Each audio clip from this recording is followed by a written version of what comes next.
Je vous retrouve pour le plateau de Regard Croisé. Merci de rester fidèle au programme du soir sur New World. Bienvenue dans ce 4e numéro de Regard Croisé de cette semaine. Encore 4 sujets à aborder avec nos invités.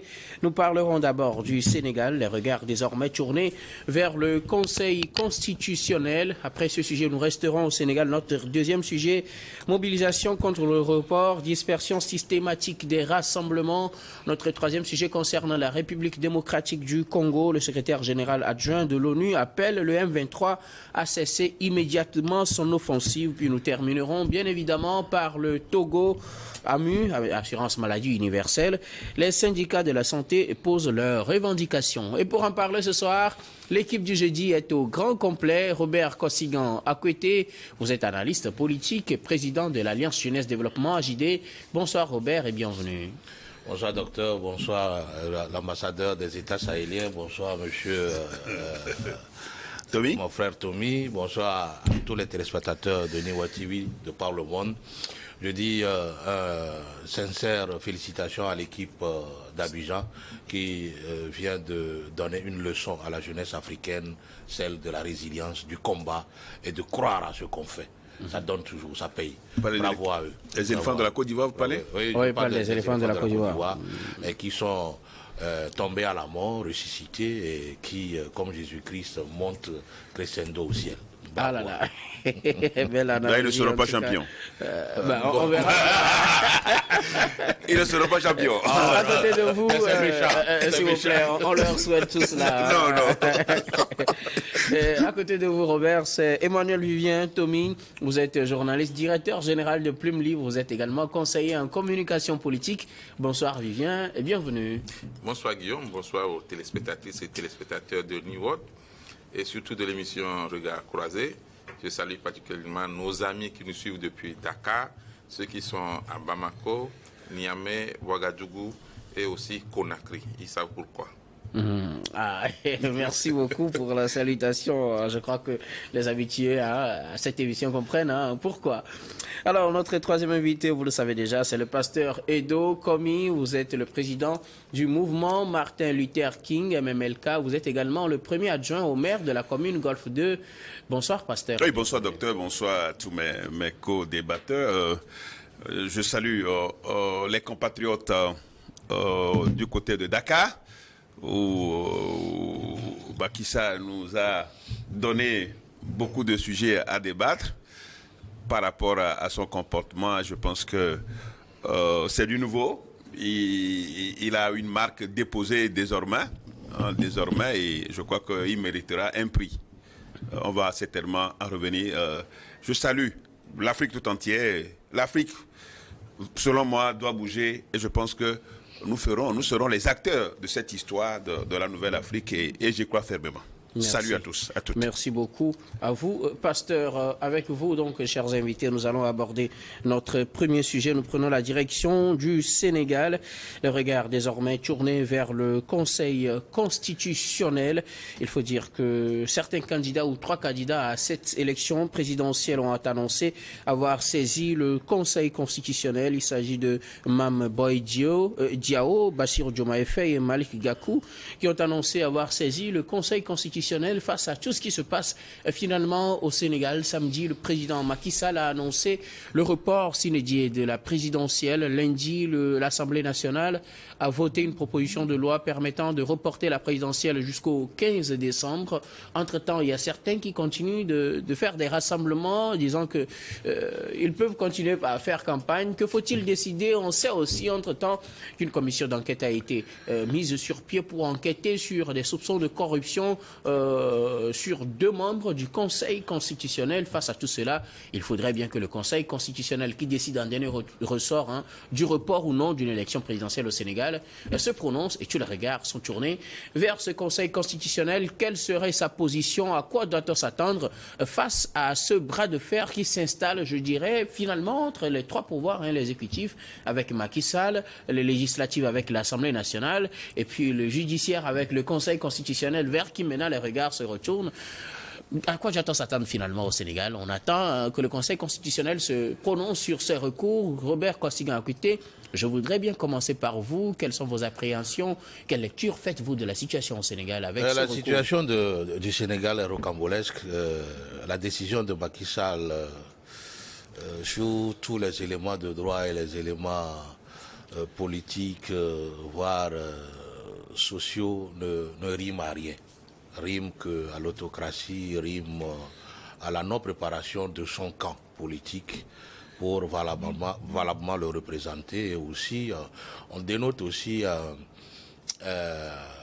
la non-représentativité de son candidat Amadouba, qui, au sein de sa classe politique, ne fait pas l'unanimité, encore moins ne va pas alors recueillir assez de voix pour alors gagner les élections présidentielles. Je pense que ce sont tous ces éléments mis ensemble qui alors ont précipité la décision de Macky Sall de vouloir prendre tout le monde de court et imposer peut-être un report s'inédit des élections présidentielles et peut-être avoir le temps nécessaire pour dégager un candidat consensuel capable de le représenter, capable de faire le poids devant alors le candidat de PASTEF. Et je pense que c'est entre griffes. Pour ça, il a décidé d'ouvrir un dialogue national, ne serait-ce que pour gagner un peu du temps et trouver peut-être un consensus au forceps à imposer à la classe politique sénégalaise, vu qu'il a alors la majorité à l'Assemblée nationale. C'est ce qui dénote d'ailleurs alors ce vote qui a eu lieu à l'Assemblée nationale le lundi, qui propulse les élections en décembre 2024, toute chose qui ne répond pas alors aux règles, qui priment alors au consensus. Il faudrait que les lois électorales, le report des élections soient alors consensuels. Alors, faire sortir les députés de l'Assemblée nationale, des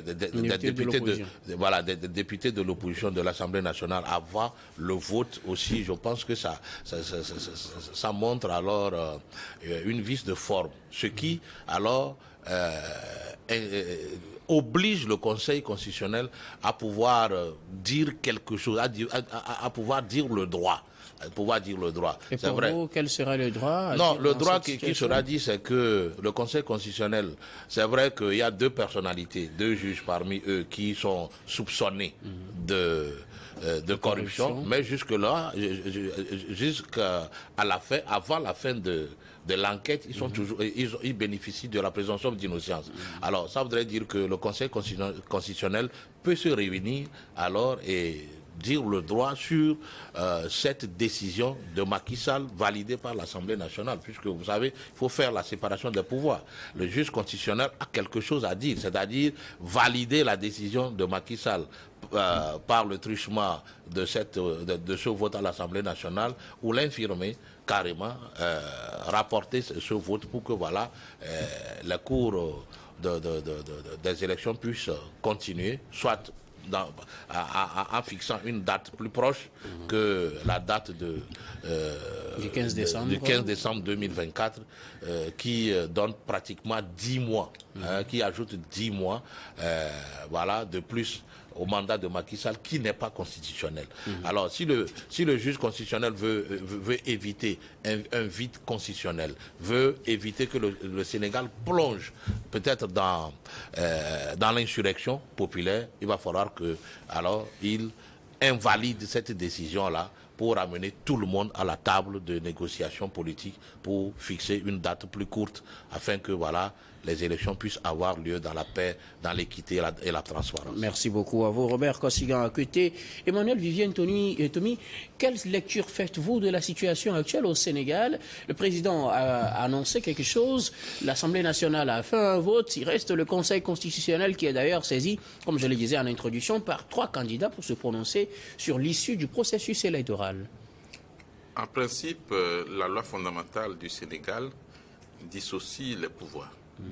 Comme dans beaucoup de constitutions en Afrique, le Sénégal considère que l'exécutif a sa place, le législatif a sa place et puis le judiciaire également. Mais là, la crise qui a été ouverte par le président Macky Sall Est-ce que c'est lui qui a ouvert? Lui aussi disait qu'il y avait déjà une crise Non, et qu'il tentait de la fermer plutôt. Bon, je pense que s'il y avait une crise, il y a des formats pour une résolution de cette crise-là. Mais son discours a peut-être ranimé le feu de cette crise. Et là, nous sommes dans une zone de turbulence. On a de l'incertitude en ce qui concerne la démocratie du Sénégal. Vous savez, depuis son indépendance, je crois que c'est seulement en 1967 qu'il y a eu un report. 63. 63, 63, ok. Et il y a eu un report 63, oui. Un report de 2 mois des élections au Sénégal. À part ça, les élections se sont toujours tenues, les élections présidentielles, veut dire. Si c'est les législatives et les locales, il n'y a pas de problème pour ça, pour le report. Mais souvent, la présidentielle, il faut faire attention. Parce que là, on parle du numéro 1 du pays. Il faut éviter qu'il y ait un vide. Et quand il y a un vide juridique, constitutionnel, ça peut sombrer le pays. On peut aller au chaos. Aujourd'hui, avec le discours de M. Macky Sall et le vote de l'Assemblée nationale, le Sénégal risque de connaître des jours incertains. Déjà avec les tentatives de manifestations des partis de l'opposition, des candidats et des citoyens, et aussi la répression et la dispersion des manifestations par les forces de l'ordre.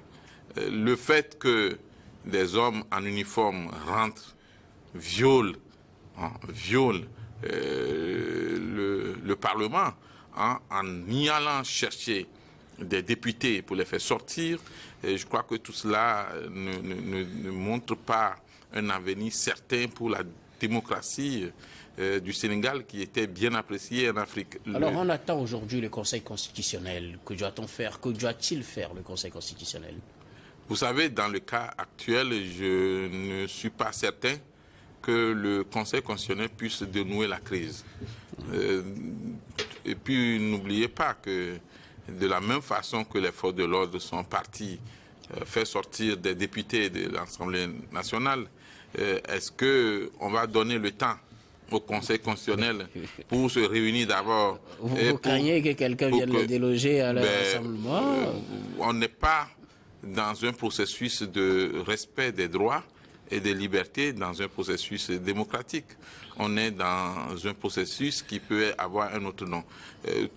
Tout ce qu'on peut apprécier, c'est ce mot ou ce terme ou cette phrase de Macky Sall qui dit qu'il appelle au dialogue pour trouver des solutions adéquates à la crise. Mais en réalité, lui-même, il est loin des acteurs, pour ne pas dire promoteurs de cette crise-là. Quand le mandat présidentiel finit, on ne prolonge pas soi-même son propre mandat en cherchant des arguments juste pour convaincre, parce que tout a été déjà ficelé. Un président de la République, ce n'est pas un député, ce n'est pas un maire, ce n'est pas un conseiller régional ou un gouverneur. Ce n'est pas la même chose. On peut, pour les délais des députés et des élus locaux, essayer de voir si on peut reporter si la nécessité se fait sentir. Mais quand il s'agit d'un président de la République, ce n'est pas conseillé. Et donc, vivement, comme peut-être le recommandent beaucoup d'institutions supranationales, notamment la CEDEAO qui est obligée d'avaler certains mots sortis le 3 février, parce qu'on a là 2 communiqués, un qui va dans un sens vraiment, je dirais, trop pressé, et un qui paraît mieux posé. Le nécessaire, c'est que le Sénégal ne sombre pas dans l'imbroglio, dans le chaos, et il y va effectivement de l'avenir de ce pays et de la démocratie en Afrique. Merci beaucoup à vous, Vivien. Pasteur Edo, le Sénégal est dans une situation un peu compliquée. Finalement, comme je le disais, on pourrait dire que les 3 pouvoirs sont en conflit actuellement. On attend le pouvoir judiciaire ou le Conseil constitutionnel afin qu'il se prononce sur la situation. Il a été saisi par 3 candidats de l'opposition. Vous vous étonnez? Non, je vous pose une question. J'attends vos analyses. Vous vous étonnez? Moi, je ne m'étonne pas qu'on retrouve Macky Sall dans cette posture dangereuse pour la démocratie au Sénégal, la démocratie en Afrique. Macky Sall, depuis qu'il est venu au pouvoir, il n'a fait que violer les tests, il n'a fait que aller à l'encontre des principes démocratiques.